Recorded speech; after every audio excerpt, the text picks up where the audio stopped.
Hi, I wanted to make a practical video sharing with you how I've been rehabilitating my voice following a long illness and unfortunately major abdominal surgery, and how as a professional singer and a vocal coach I've had to rehabilitate myself and my voice to start getting it back to what it used to be like. The way I kind of compare what's happened really is it's like a marathon runner being at the top of their game and then sustaining an injury and they have to take time off. You can't then just go straight back in at the level that you're at.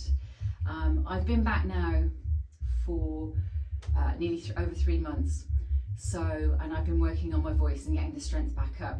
One of the first things I'd say is you're used to doing things at full pelt and the marathon level, and when you've had that amount of time off, it's not just the 6 weeks that you're not allowed to sing post-surgery because of your abdomen. It's actually the months before that. Mentally you're really tired, you're very ill, you're not sure why, and it all has an effect of slowing down what you want to do and who you are as a performer as well. So there's a huge amount of mental healing as well as the physical side. And on the physical side, I'm literally going to take you through what I've been doing for one of my warm-ups now, and we can have a go together. Obviously some of this still is a little bit more advanced than anyone who's starting off with beginner singing, but fundamentally what I've done is I've made sure I've been doing a minimum of 5 minutes to 10 minutes of vocal warm-ups per day since I was allowed. Like I say, there's a 6 week period where you're not actually allowed to be using the muscles around your diaphragm. So 5 to 10 minutes and building up the strength gradually rather than trying to do a longer period of warm-up. And that includes, especially after that, these songs. And I think that's the thing that I found harder than just the exercises, is actually not being able to sing the songs straight away in the way that I was used to, because mentally I didn't know how to. Physically, my body just couldn't deal with it. So what I've been doing these last 3 months is allowing these muscles to get stronger and stronger. And these are some of the exercises that I've done. The key is small and regular, absolutely not just one hour session a week. Exactly like I say to my singing students, you need to build up your strength gradually rather than trying to do it all in one big go. So I always start with breathing, and it depends. I've got obviously a range of exercises. This is the slower, harder exercise. When I was, and you can build it up into 2 bits. So initially, when I'm starting off, I was literally just feeling, making sure I was getting the breath right down and having a nice to see and test out how these muscles were actually feeling, how the abdomen was feeling. So I was just doing the real simple little hees.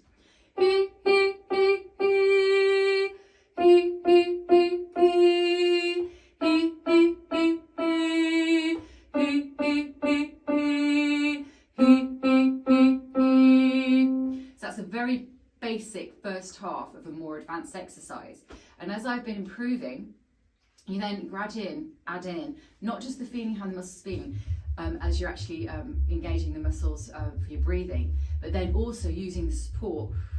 See what it's support at the end of that one long breath and that one long phrase, and it goes he, he, he,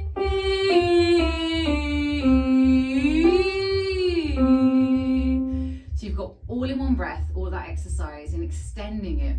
And basically you start, when you get to that point, you're like, okay, I'm starting to get my vocal control back. So, and the movement in that exercise, that slightly more advanced breathing exercise, is similar to what you might have in a complicated line in a song, where you actually have to use your support at different times on the same breath and at different volumes. So then we go up a little bit higher.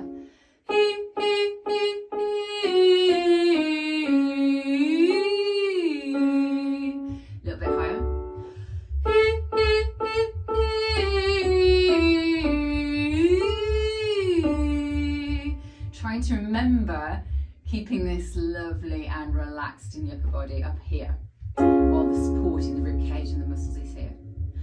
So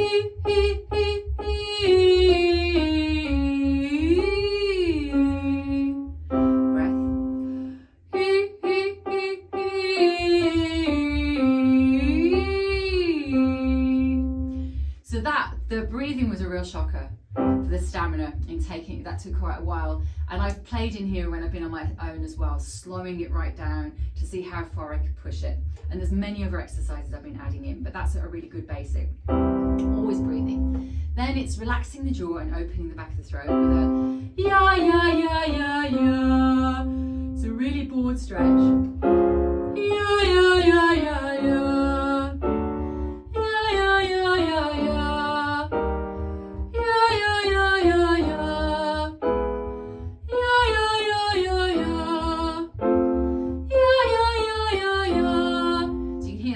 Slightly a little bit tight, and I could hear myself, so it's like relaxing the shoulders, relaxing and lifting the back of the throat. Ya ya ya ya ya. Bring it down. Ya ya ya ya ya. Ya ya ya ya ya. Ya ya ya ya ya. Ya ya ya ya ya. Ya ya ya ya ya. And it's always, and I say to my students, that sense of you're still singing a song, you're still feeling a line when you're actually doing your vocal exercises. It's never just a step thing, it's always engaging with it as if you're singing a song.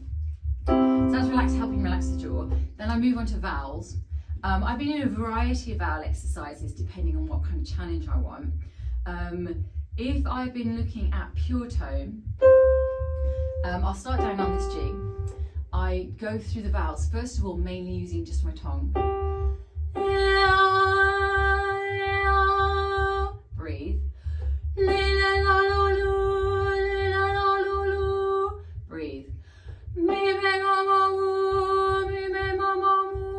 Breathe.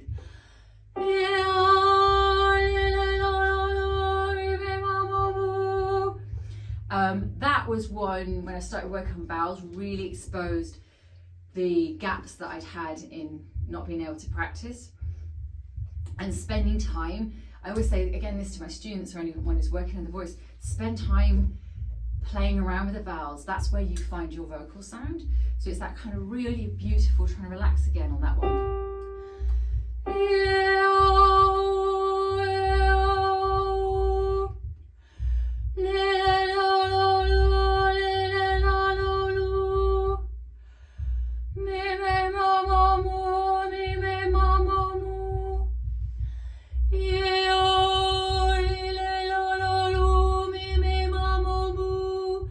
Quite hard, and it requires a little bit of breath work as well, but it's worth it just for that focus on your sound. Another vowel exercise you can add in is the lovely mi, me, ma, mo, mu, and you feel the sense again like you're singing a song. Mi, me, ma, mo, mu. Mi, me, ma, mo, mu. Mi, me, ma, mo, mu. Mi, me, ma, mo, mu. Mi, me, ma, mo, mu. Mi, me, ma, mo, mu. It's like a nice little massage for your chords, reminding them of how they work, the blending, how they fit, and then moving into blending, in particular doing the octave slide, going kind of almost head, mixed register down into chest. And again, keeping it light with the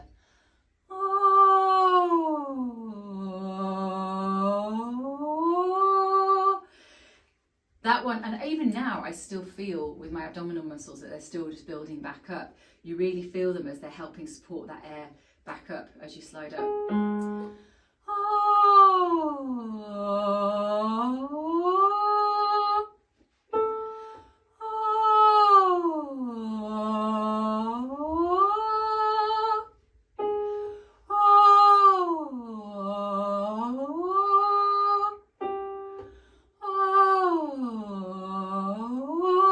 So that last one, I wasn't happy with that.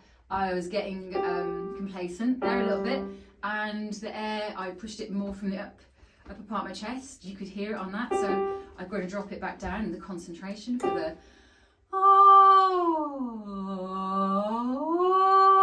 It's little things, just always remembering the concentration and remembering to get the breath in the right place the whole way through as you're doing it. So that's for blending. Then I sometimes always used to put forward placement next, but I found as I've been rehabilitating myself, I prefer to go to head voice and working on high voice. And I've rediscovered and been doing an extended high voice exercise, which is very much bel canto school, the beautiful singing school from Italy in the 18th century exercise, which goes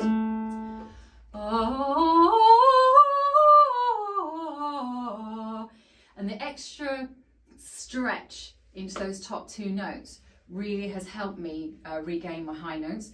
Initially when I started, I couldn't get past a G when normally I can hit a C, and this exercise has really, that stretch has really helped. So we go a little bit higher. And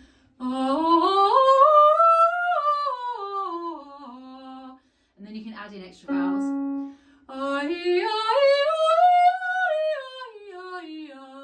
And as you hit the top, really stretching.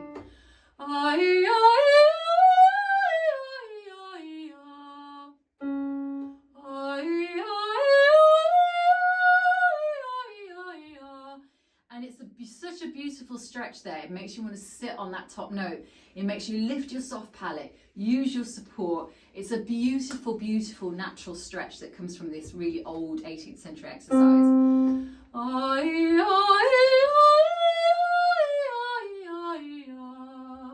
So that's helped enormously for stretching back up with the upper range. And then after head voice is a bit of agility. So I've got all kinds of riffs and runs and jumps that you can do. One that I've gone back to, which again is very much kind of like an 18th century origin singing vocal exercise, is a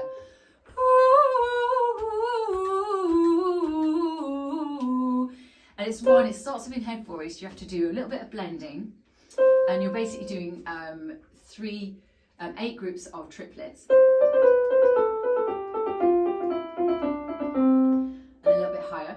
And this is quite a slow pace actually for it.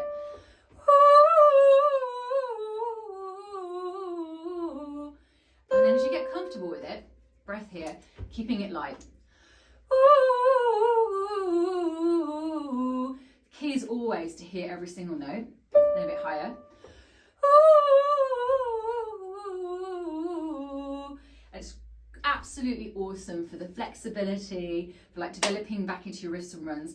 That exercise is very much, you'll find it in lots of folk rolls and flicks. It helps you exercise for that. So that's been really good as well.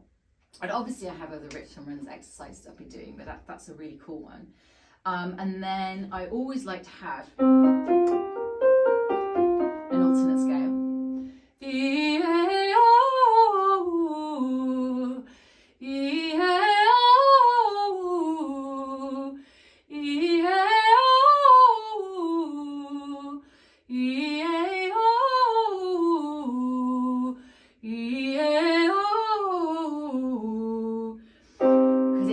Just reset your brain into something a little bit different.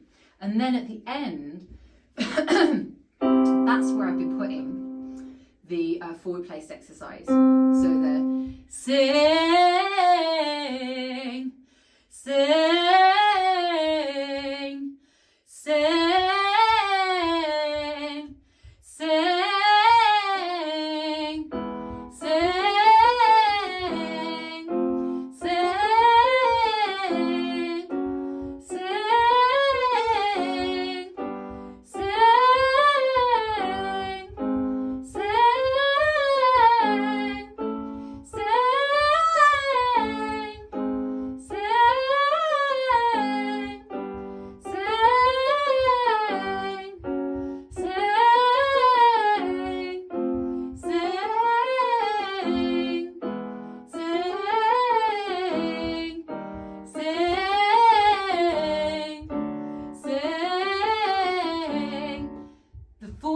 One was the shocker, really, of wow, how difficult that was to do when you've obviously got a lot of healing going on in your abdomen, because it's quite a strong, I use a lot of muscular strength down here, and it's also quite a strong sound as well. That one was very rough when I first started practicing it, but as you can hear, it's really come back, and I find that really useful now to do at the very end after I've warmed up everything else, because The initial exercises are in a quite different place. They're more about resonating it towards the back of the head, and this is about bringing the sound forward. So it helps to separate them rather than having them next to each other, which is a nice thing that I've rediscovered since kind of re-going over exercising myself. The other thing is, you know, I've been singing different songs as well, like Wicked Tongue by PJ Harvey. I've been singing songs for fun, like Bjork songs as well, and songs with Chris, just to help, and just sitting in the evenings and actually singing through, but always coming back to trying to re-engage with the techniques, and just warming the voice up every single time. My last sort of piece of advice really is just be patient. Don't go against the surgeon's advice when they tell you to take those 6 weeks off. And when you start back, especially if you're a vocal coach as well, you really need to have breaks and make sure you don't just all of a sudden have all your students back at once. I went sort of part-time and gradually built it up because I couldn't get through a day physically with students, and it was very hard, obviously, because I wasn't able to demonstrate like I normally can for the first few weeks. So you get very good at describing and understanding what you do, but start off small and just make sure you stick at it, getting back to it, and get back into eventually getting into singing some songs once you feel you've got the stamina. Don't make the mistake of trying to do Jeff Buckley, a Jeff Buckley song immediately. It's choose something very simple. Like I say, Wicked Tongue for me by PJ Harvey was very easy because it's nice and low as well. So it's choosing something simple and then building up into your more difficult repertoire as your muscles heal. So hopefully that might be helpful. Nice to see you, and it's nice to be back. And it's nice to be back doing a lot of singing and working with Hangover Square again. Take care. I'm Vix. Bye.